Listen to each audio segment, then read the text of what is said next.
क्राइसोफैट के बारे में हमने पढ़ लिया था। और क्राइसोफैट जब हम पढ़ लेते हैं तो अगली जो बात आती है वो आती है डायनोफ्लैजिलेट की। हमने जो प्रोटिस्टा जगत जो था ना उसमें समूह बांटे थे, और समूह क्राइसोफाइटा, डायनोफ्लैजिलेट, यूग्लिनोइड, अंकन, कवक और प्रोटोजोआ। तो हमने क्राइसोफैट जो था उसके बारे में पढ़ा था। क्राइसोफाइट के बाद जो अगला जो समूह आता है वो आता है डायनोफ्लैजिलेट, तो उसके बारे में पढ़ेंगे। तो डायनोफ्लैजिलेट जो दूसरा समूह है ना वो हमारा डायनोफ्लैजिलेट्स।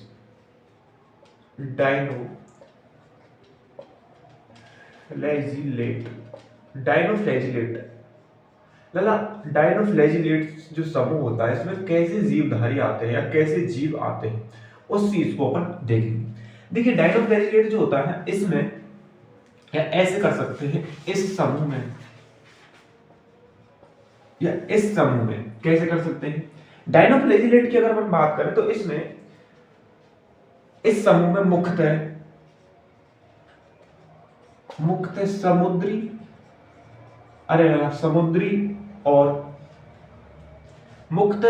और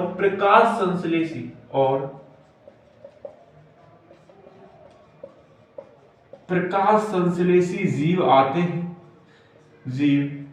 हैं। अब समुद्री और प्रकाश संश्लेषी का मतलब क्या हुआ कि जो जीव समुद्र में भी रहता है और प्रकाश संश्लेषण की क्रिया भी करता है, अर्थात सूर्य के प्रकाश को ग्रहण करता है और सूर्य के प्रकाश को ग्रहण करके अपना भोजन बनाता है, ऐसे जीव भी डायनोफ्लैजिलेट्स में आते हैं जो समुद्र में रहते हैं। इसका मतलब ये हुआ प्रकाश संश्लेषी जीव आते हैं। ये जीव हरे, पीले, लाल व भूरे रंग के होते हैं।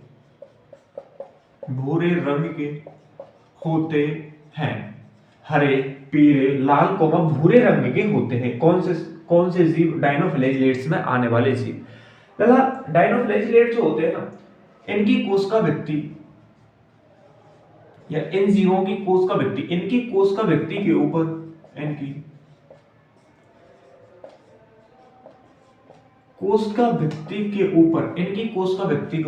कोशिका व्यक्ति से मतलब डायनोफ्लैजिलेट्स जीवों की कोशिका व्यक्ति। डायनोफ्लैजिलेट्स एक समूह है और इस समूह में जितने भी जो जीव आ रहे हैं उनकी कोशिका व्यक्ति के ऊपर सेलुलोज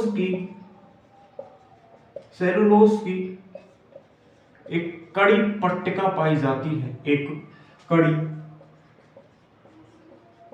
पट्टिका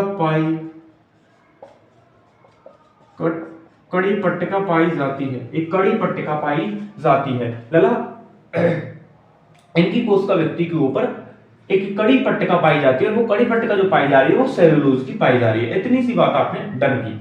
इतनी सी बात जब डन करते हो तो अधिकांश जो डायनोफ्लैजिलेट्स जो होते हैं ना, मैं लिख देता हूं अधिकांश डायनोफ्लैजिलेट्स एक समूह है। अधिकांश डायनोफ्लैजिलेट्स में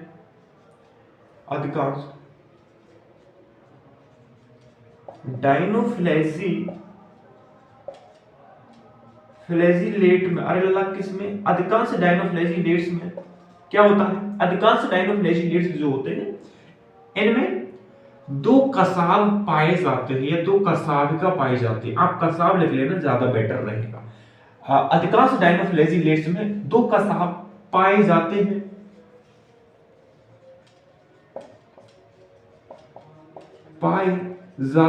जिनमें से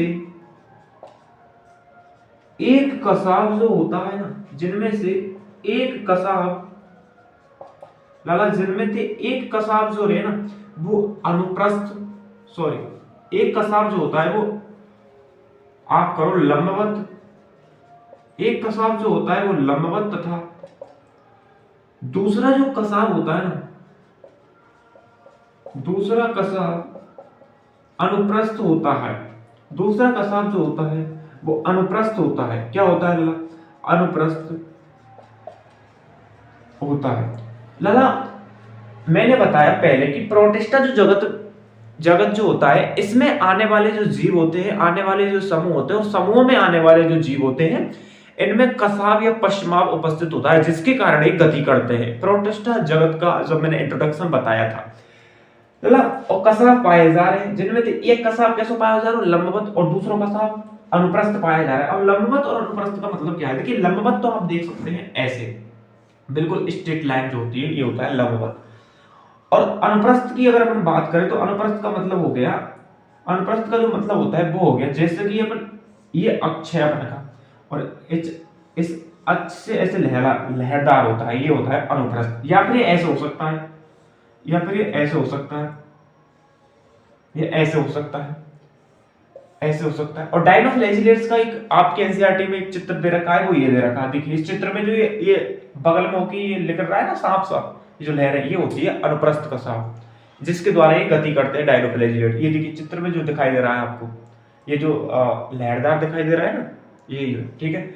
इतनी सी बात डन की, अनुप्रस्थ होता है, अनुप्रस्थ होता है इसका मतलब ये समझ में, लंबवत और अनुप्रस्थ आपकी समझ में आ गया।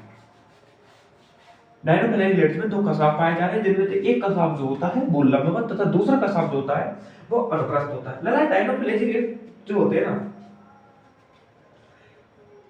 डायनोफ्लैजिलेट्स जो होते हैं, डायनोफ्लैजिलेट्स या ये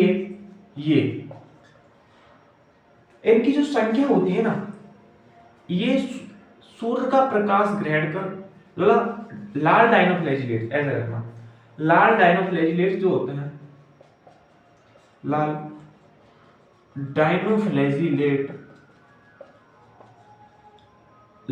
लाल डायनोफ्लैजिलेट्स जो होता है ना, ये सूर्य का प्रकाश क्या करते हैं, ये सूर्य का प्रकाश, सूर्य के प्रकाश को क्या करते हैं लगा, सूर्य के प्रकाश को क्या करते हैं, ग्रहण करते हैं, और ग्रहण करते हैं, और ग्रहण कर अपनी संख्या में, ग्रहण कर अपनी संख्या में, ऐसे लिख लेना, वो मैंने ग्रहण करते हैं फिर अपनी संख्या में वृद्धि करते हैं तेजी से, अपनी संख्या में तेजी से वृद्धि करते हैं, तेजी से वृद्धि करते हैं, जिससे समुद्र तल लाल हो जाता है, वृद्धि करते हैं जिससे समुद्र का जो तल होता है ना, समुद्र जो तल होता है वो लाल होता है, समुद्र जिससे समुद्र का जो तल होता है ना, समुद्र का क्या लगा, जो तल होता है ना वो लाल हो जाता है। अरे लगा का है जाए, लाल है जाए, और लाल जब है जाए ना तो यहाँ के जो प्रभाव थे, अरे काय के प्रभाव थे, जो लाल डायनोफ्लैजिलेट्स ने लगा अपनी संख्या में इन्होंने तेजी से क्या करी, वृद्धि करी, और वृद्धि जब करी अपनी संख्या में तेजी से जब वृद्धि करते हैं तो इनके प्रभाव से, यानी इनका ये जीव बस विष छोड़ते हैं, क्या छोड़ते हैं, जीव विष छोड़ते हैं, जीव विष क्या छोड़ते हैं, जीव विष। और इनके प्रभाव से मछली और अन्य जो जीवधारी होते हैं, अन्य जो जीव होते हैं उसमें वो मर जाते हैं। इसका जो उदाहरण है ना, इस डायनोफ्लैजिलेट में ऐसा कौन सा जंतु है, वो है गोनियोलैक्स। आप गोनियोलैक्स कर लो, गोनियोलैक्स ये एक उदाहरण है, गोनियोलैक्स, ये गोनियोलैक्स इसका एक मात्र उदाहरण है, गोनियोलैक्स इसका उदाहरण है। अब किसका उदाहरण है, अपनी संख्या में डायनोफ्लैजिलेट, लाल जो डायनोफ्लैजिलेट थे उन्होंने अपनी संख्या में वृद्धि करी, और अपनी संख्या में जब तेजी से वृद्धि करी तो उनने जीव विष, उनका जीव विष फैला, अपनी संख्या में ज्यादा वृद्धि करेंगे तो उनको प्रभाव ज्यादा है जाएगा जीव विष को, और जीव विष को प्रभाव है जाएगा तो मछली और अन्य जो जीव है छोटे छोटे वो मारे जाते हैं, और मारे जाते हैं तो कौन सा जंतु है डायनोफ्लैजिलेट में, ऐसा कौन सा जीव आता है, गोनियोलैक्स आता है। ये डायनोफ्लैजिलेट का चित्र आप देख सकते हैं, चित्र देख लीजिए, ये जो चित्र में दिखाई दे रहा है ना आपको, ये डायनोफ्लैजिलेट के जंतु यानी यूग्लिनोलैक्स कह सकें आप, या और कुछ कह सकें। इसके बाद हम पढ़ते हैं यूग्लिनॉइड, इसके बाद हम यूग्लिनॉइड के बारे में पढ़ते हैं। डायनोफ्लैजिलेट जो था वो यहाँ तक कंप्लीट हो चुका है, इसके बाद यूग्लिनॉइड आता है, इसके बाद जो आता है वो आता है यूग्लिनॉइड। इसको मैं साफ कर रहा हूँ भाई साहब, आप देख लीजिए, कोई डाउट हो तो पूछ लीजिएगा, मुझे लगता नहीं कोई डाउट होगा, और डाउट हो तो पूछ लीजिएगा। इसके बाद यूग्लिनॉइड आता है, तो यूग्लिनॉइड के बाद क्या आएगा, अभिपंग कवक, और अभिपंग कवक के बाद प्रोटोजोआ, प्रोटोजोआ के बाद फंजाई जगत आएगा, और फंजाई जगत में हम क्या पढ़ेंगे, फंजाई जगत में हम पढ़ेंगे क्या,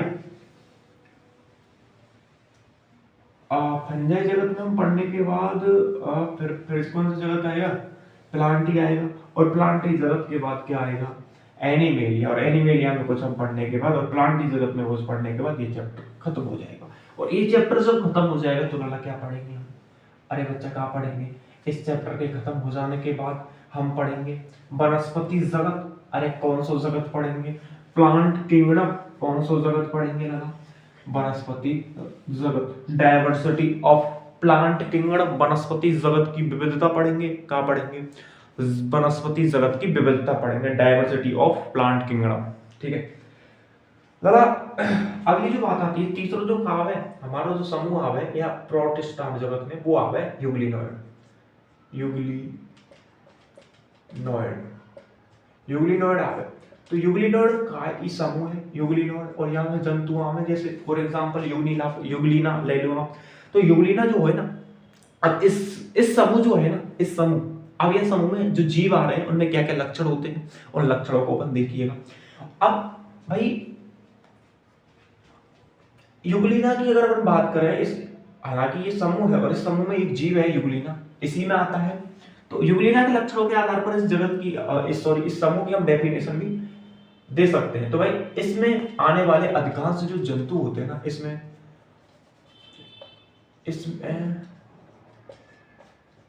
आने वाले अधिकांश जंतु, इसमें आने वाले अधिकांश जो जंतु होते हैं ना भाई साहब, वो स्वच्छ जल में रहते हैं। अरे कैसे जल में रहते हैं, स्वच्छ जल में रहते हैं। अब भाई यानी कि अलवड़ीय जल, अरे क्या कह सके, अलवड़ीय जल में रहते हैं। इस जगत में इस समूह में आने वाले जो जीव होते हैं वो अधिकांशतः कैसे जल में रहते हैं, स्वच्छ जल में रहते हैं। और स्वच्छ जल का जो मतलब कहीं ना कहीं वो होगा अलवड़ीय जल में रहते हैं। इतनी सी बात आपने डन की। अब इतनी सी बात डन कर दी तो कैसे, अर्थात अब भाई अलवड़ीय जल होगा, अर्थात ये रुके हुए पानी में, अर्थात ये स्थिर पानी, अर्थात ये स्थिर जल में रहते हैं, अर्थात ये स्थिर जल में रहते हैं। अर्थात काय में रहे में, अरे बच्चा काय में रहे में, स्थिर जल में ही रहते हैं। और कौन रहे में स्थिर जल में, यूग्लिनॉइड जो होते हैं वो अधिकांश स्थिर जल में होते हैं। मतलब इनकी कोशिका व्यक्ति के स्थान पर, इनकी जो कोशिका व्यक्ति हुआ ना, इनकी क्या बोला कोशिका व्यक्ति, अरे बच्चा क्या हो, इनकी कोशिका व्यक्ति के स्थान पर, अरे काय के स्थान पर और काय के स्थान पर, कोशिका व्यक्ति के स्थान पर एक प्रोटीन युक्त, अरे काय युक्त, एक प्रोटीन ऐसा आएगा भाई, प्रोटीन युक्त पदार्थ की, अरे मैटर की, पदार्थ को इंग्लिश में क्या कहते हैं बच्चा, मैटर की या पदार्थ की एक परत होती है जिसे हम पेलिकल कहते हैं। पेलिकल आपके एनसीईआरटी में शब्द दे रखा है, तो एनसीईआरटी में जो दे रखा है वही करेंगे यार, पेलिकल, जिसे हम पेलिकल कहते हैं, जिसे हम क्या कह रहे हैं, पेलिकल, जिसे हम पेलिकल कह रहे हैं कहीं ना कहीं। अब लगा मैंने क्या बताया कि इसमें आने वाले अधिकांश जो जंतु होते हैं, शरीर को, और पेलिकल, ये जो पेलिकल होती है, ये पेलिकल और पेलिकल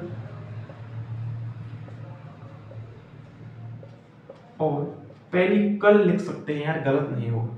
और पेलिकल इनकी संरचना को, अरे बच्चा काई को, इनकी संरचना को कैसी बनाओ, इनकी संरचना को लचीली,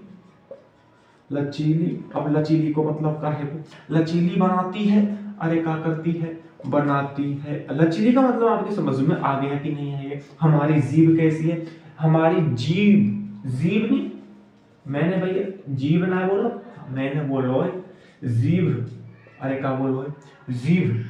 अब लगा ये तो हो गया जीभ, ये नहीं है, ये तो हम पूरे हैं जीभ, और जीभ का है जो तम बातें बोल रहे, अरे काहे बोल रहे ना, जीभ से बोल रहे है ना, कहना ना कि जीभ चपड़ चल रही है। तो हमारी जीभ कैसी हुई, लचीली हुई, कहीं ना कहीं कैसी हुई, लचीली हुई। और काय के कारण हुए भैया जीभ लचीली, काय के कारण हुए, आप कमेंट बॉक्स में बता दीजिएगा कि क्या के कारण हमारी जीभ लचीली हुई, लचीली बनाती है। पेलिकल जो होती है इसकी संरचना को लचीली बनाती है। सामान्यतः यूग्लिनॉइड जंतुओं में ऐसे लिखना, यूग्लिनॉइड जंतुओं में, सामान्यतः यूग्लिनॉइड जो जंतु होते हैं, यूग्लिनॉइड जो जंतु होते हैं उनमें दो कसाब पाए जाते हैं। क्या कसाब पाए जाते हैं, दो कसाब पाए जाते हैं। अरे बच्चा कैसे कसाब पाए जाते हैं, दो कसाब पाए जाते हैं। दो कसाब पाए जाते हैं। सामान्यतः जो यूग्लिनोड जंतु होते हैं उनमें दो कसाब पाए जा रहे हैं। पहला जो कसाब होता है ना, इनमें एक कसाब जो होता है, ऐसे दो कसाब पाए जाते हैं जिनमें एक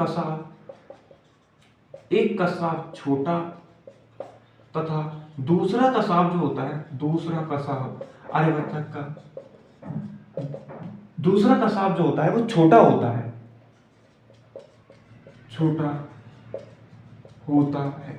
एक कसाब जो होता है वो छोटा होता है और दूसरा कसाब जो होता है वो बड़ा होता है। छोटा कहां से लिखिए, बड़ा होता है। दूसरा कसाब जो होता है वो बड़ा होता है। इतनी सी बात आपने डन की। और जब इतनी सी बात आप डन करते हो तो एक बात और लिख लीजिएगा इसमें, और एक बात क्या लिखें कि ये जीव जो होते हैं, ये जीव जो होते हैं, ये जीव प्रकाश की उपस्थिति में, ये जीव जब इनको प्रकाश मिल जाता है, प्रकाश की काई में उपस्थिति में, प्रकाश जब प्रेजेंट होता है, प्रकाश की उपस्थिति में अपना भोजन स्वयं बना लेते हैं। प्रकाश की उपस्थिति में अपना भोजन स्वयं बना लेते हैं। और जब इनको प्रकाश नहीं मिलता है, और लला का नाम मिले इनको, और जब इन्हें प्रकाश नहीं मिले, अरे कहा नहीं मिले, जब इनको प्रकाश ना मिले, अरे कहा ना मिले भैया, जब इनको प्रकाश नहीं मिलेगा तो क्या करेंगे, ये दूसरे जीवों को, दूसरे जीवधारियों को क्या करेंगे, भक्षण करेंगे। और जब दूसरे जीवधारियों को भक्षण करेंगे तो ये कैसे रूप धारण कर लेंगे, कहीं ना कहीं परजीवी को रूप धारण कर लेंगे। और जब इन्हें प्रकाश नहीं मिलता है, जब इन्हें प्रकाश नहीं मिलता है तो ये परजीवी की तरह व्यवहार करते हैं। परजीवी की तरह क्या करें, अरे क्या करें लगा, व्यवहार करते हैं। परजीवी की तरह क्या करते हैं, व्यवहार करते हैं। और जब इन्हें खाना मिले, सूर्य को प्रकाश ना मिले तो अपना भोजन स्वयं ना बना सके, हाँ या ना, अपना भोजन स्वयं कैसे बना लेंगे जब सूर्य को प्रकाश ही ना मिलो, तो सूर्य को प्रकाश ना मिले तो परजीवी के रूप में यानी दूसरे जीवों पर, अर्थात दूसरे जीवों पर निर्भर होने लगते हैं, अर्थात दूसरे जीवों का भक्षण करते हैं, अर्थात दूसरे जीवों को खाकर भोजन की प्राप्ति करते हैं। भोजन की क्या करें बच्चा, ये अरे लला क्या करें, प्राप्ति करते हैं। अरे प्यारे बच्चा क्या कर दें, प्राप्ति कर दें। अरे गोलू क्या करें, प्राप्ति करें। अरे प्यारे बच्चा क्यों से बच्चा क्या करेंगे, प्राप्ति करते, अर्थात दूसरे जीवों को खाकर भोजन की प्राप्ति करते हैं। अगली जो बात इसमें आती है वो आती है कि भाई भोजन की प्राप्ति करते हैं। इसको मैं यहां से मिटा देता हूं भाई साहब। अब इसमें जो बात आती है वो एक बात आती है कि आश्चर्यजनक जो बात है, आप ये एनसीईआरटी इस बात को कह रही है कि आश्चर्यजनक बात कैसी है कि लला यूग्लिनॉइड जो जंतु होते हैं ना, यूग्लिनॉइड जंतु, इनमें जो बर्डक पाए जा रहे हैं ना, यूग्लिनॉइड जंतुओं में बर्डक पाए जा रहे हैं। यूग्लिनॉइड जंतु जो है ना, इनमें जो बर्डक पाए जा रहे हैं यूग्लिनॉइड जंतुओं में, और बर्डक पाए जा रहे हैं लगा, और बर्डक कहीं में पाए जा रहे हैं, उच्च पादपों में। कैसे पादपों में, और बर्डक उच्च पादपों में भी पाए जा रहे हैं। अब लगा ये तो एक जंतु है, वो यूग्लिनॉइड जो समूह है ना, इसमें तो सब जंतु आ रहे हैं, है ना, ये लिख रहा है कि नहीं लिख रहा, इसमें तो सब जंतु आ रहे हैं। यूग्लिनॉइड में सभी जंतु ही तो आ रहे हैं, इनमें जो बर्डक पाए जा रहे हैं। और उच्च पादप, ये तो पादप एक जाति है, सॉरी पादप अलग है वो ना, तो पादप और जंतु दोनों अलग अलग चीजें, लेकिन पादप यानी कि यूग्लिनॉइड जंतुओं में और उच्च पादपों के जंतु, उच्च पादपों में जो बर्डक पाए जा रहे हैं ना, इन दोनों में जो बर्डक पाए जा रहे हैं ना, वो कहाँ है, वो समान है। अरे कहाँ है बच्चा, वो सेम है। अरे वो कहाँ है, सेम है। अब ये आश्चर्यजनक बात हुई कि यूग्लिनॉइड जंतुओं में जो बर्डक पाए जा रहे हैं और उच्च पादपों में जो बर्डक पाए जा रहे हैं वो कैसे सेम है, समान है। तो ये आश्चर्यजनक बात हुई। ये पूछा जा सकता है कि यूग्लिनॉइड जंतुओं में और उच्च पादपों में बर्डक जो है ऑप्शन में पूछा जा सकता है, समान पाए जाते हैं, अलग अलग पाए जाते हैं या भिन्न पाए जाते हैं, उपयुक्त में थे कोई कोई नहीं, इनमें से हत्या या फलान है, कैसे पूछो जा सकेगा ना, तो ध्यान रखिए। ठीक है, और आश्चर्यजनक बात है कि ना आश्चर्यजनक बात, और है कहीं ना कहीं आश्चर्यजनक बात है। तो इतनी सी बात आपकी डन है गई। और यहाँ में उदाहरण के लिए आप लिख लो एग्जाम्पल कि युगलीनॉइड में ऐसा कौन सा जंतु आवे, ऐसा होगा यहाँ पे युगलीना, अरे युगलीना युगलीना युगलीना हवे, सो कौन सा जीव है, सो ये कोष की जीव है युगलीना। अब युगलीना की जो स्ट्रक्चर है वो आप देख सकते हैं, ये युगलीना की स्ट्रक्चर दे रखी है, ये देखिए ये युगलीना की स्ट्रक्चर है, आप देख लीजिए। ये कसाब लिख रहे हो और यहाँ घुंडी पड़ रही है कि ना कर रही, कसाब में घुंडी पड़ रही है। और जूम करके देख लो, और जूम करके देख लो, पता है जूम करके देख लो,